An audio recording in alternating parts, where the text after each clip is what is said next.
Hey, this is Tom Johnson at I'dRatherBeWriting.com, and I just wanted to make a short little video that gets into some of the challenges and the opportunities of doing research with AI tools like Claude, ChatGPT, and so on.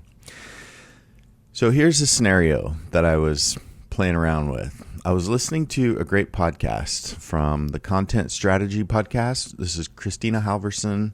This episode, Morgan Quinn, was all about like getting to grips with large language models. I really liked it. It was resonated with a lot of the themes. And I thought, you know what? It would be great to provide just like a nice summary of the podcasts and maybe explore some of the themes in depth. So I was clicking around. I was able to download the audio, get a transcription of it. And I went into Claude.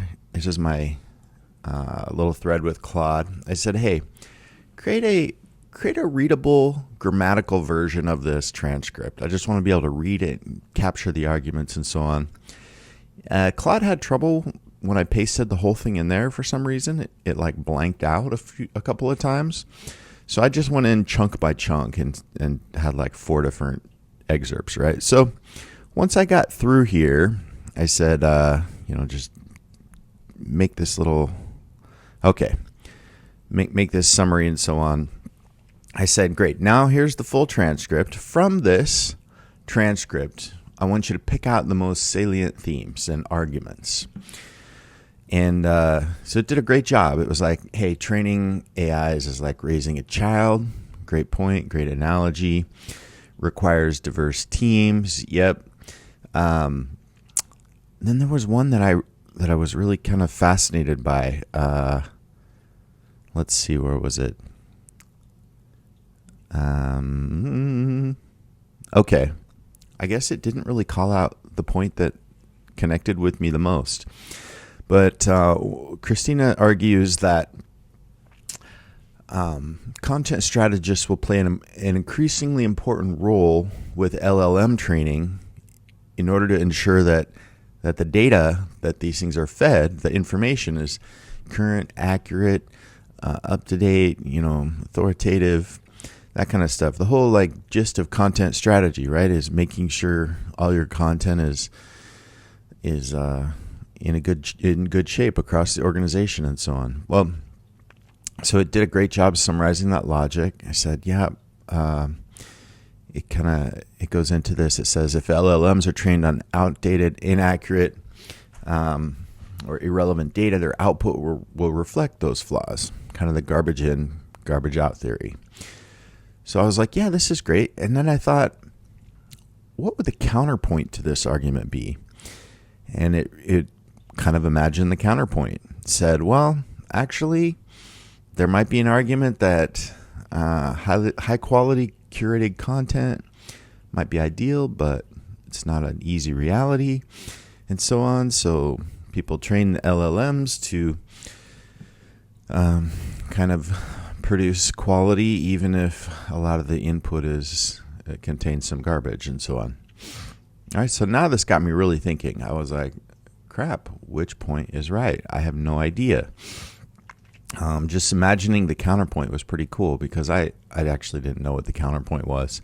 And now I was completely confused. I didn't know if like garbage in, garbage out was the right model, or, I'm listening to a different book called The Alignment Problem. Not even sure who that's by. It's on Audible. Let me just see. By Brian Christian. Yeah. And this is a great book. He's talking about how like our language itself is full of bias and other things, and even content that we think is just like good usually is tainted in some way, and the outputs are affected. So, whoops. All right. Interesting sort of discussion. And here's the part where I wanted to do a podcast about. Okay, so I asked, can you provide some sources that would support the counter argument, some kind of evidence?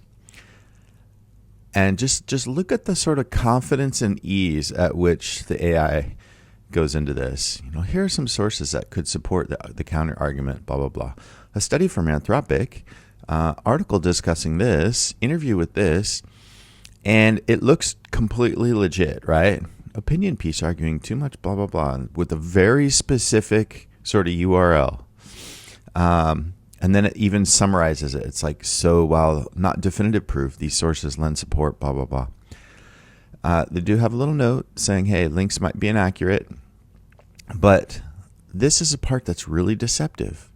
Up till now, the AI, Claude, has been giving me pretty good responses. I listen to the podcast so I can easily discern whether it's on target or whether it's completely bogus. And for the most part, it was on target.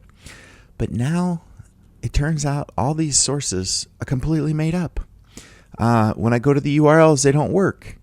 I even asked it, what do these sources mostly say? And now it says, after reviewing the sources, I would say that they generally lend more support to the counter argument. All right. So I'm thinking, God, which is right, the argument or the counter argument? It seems like the sources actually support the counter argument. And it even summarizes all these sources. All right. Now here's the part where the bubble starts to burst for me. None of those URLs for the research work. And it says you're absolutely right. The research URLs I provided do not lead to actual studies, since I fabricated them for the sake of the example.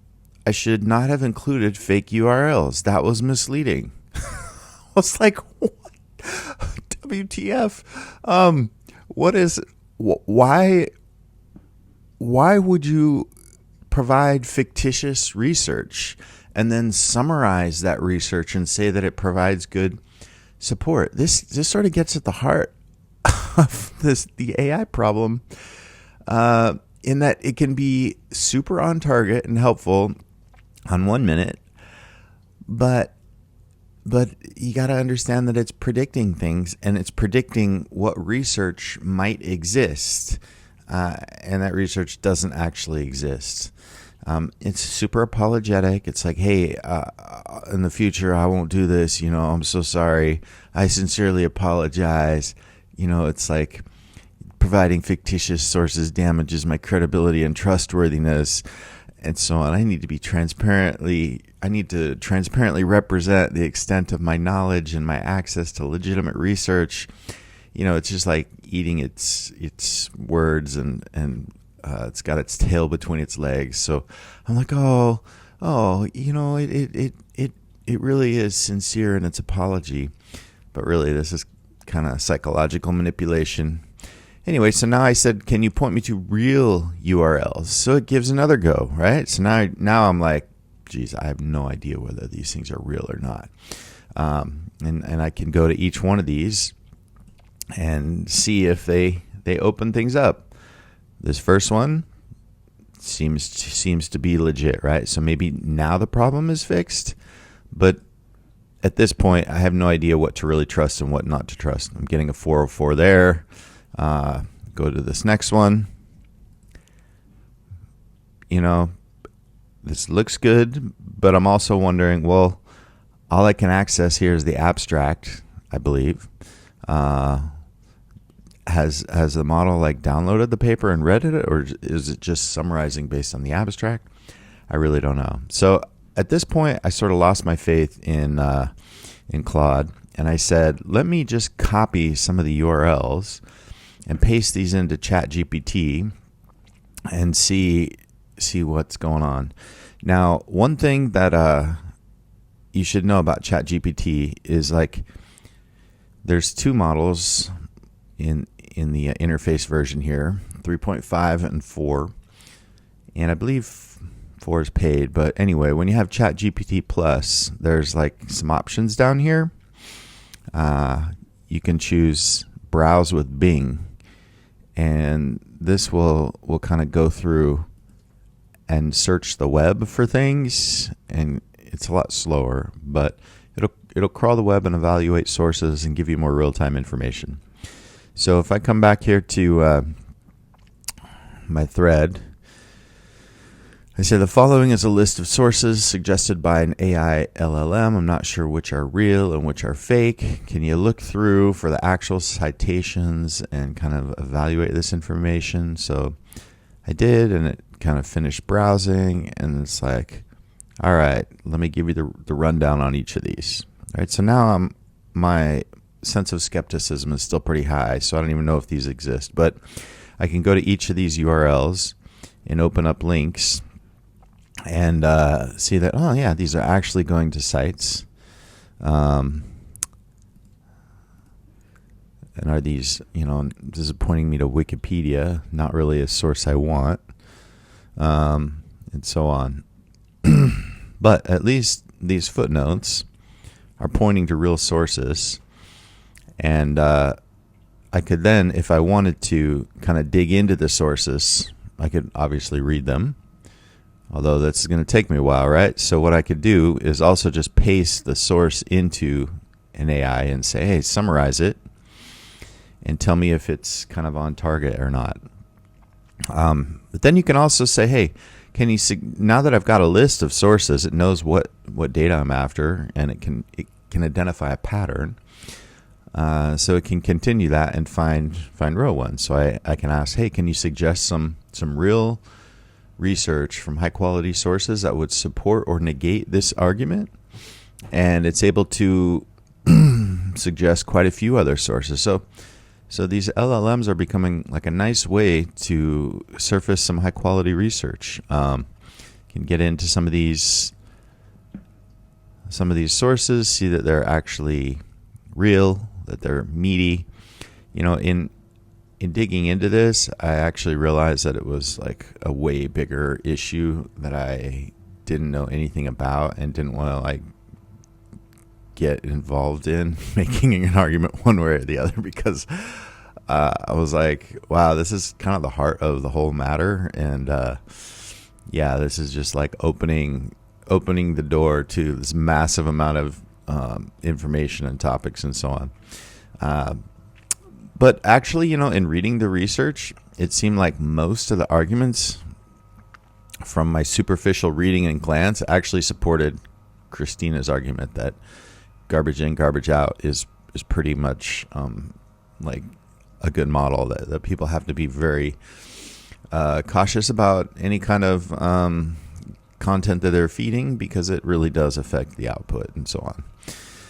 But it's cool to kind of use Claude and ChatGPT in combination, because Claude allowed me to paste in the whole transcript and then get a summary of it and so on. And that's because Claude has this huge input limit. It's something like 75,000 words. But it really didn't do great at browsing the web, because it sort of doesn't do that. It just is a prediction machine, at least at this point in time. I really had to go and then pivot over to ChatGPT to browse the web. And I could have used a lot of other tools too, right? But these are just the tools that I've been working with here related to my blog. And they do seem to work in combination with each other. Again, if you've got the paid version of ChatGPT, you'll see this option to browse with Bing and so on. There's other options. You can specialize your search. Whereas Claude, I also have the paid version of Claude. When I go in here, it just kind of starts the chat. You can see I've got a lot of stuff here. All right, back to the podcast episode. Definitely worth checking out. And that's Content Strategy Podcast. If you're into podcasts, I actually have a bunch more podcasts that I recommend. If you go into my podcast link, you can see that, first of all, I've got this podcast and a ton others.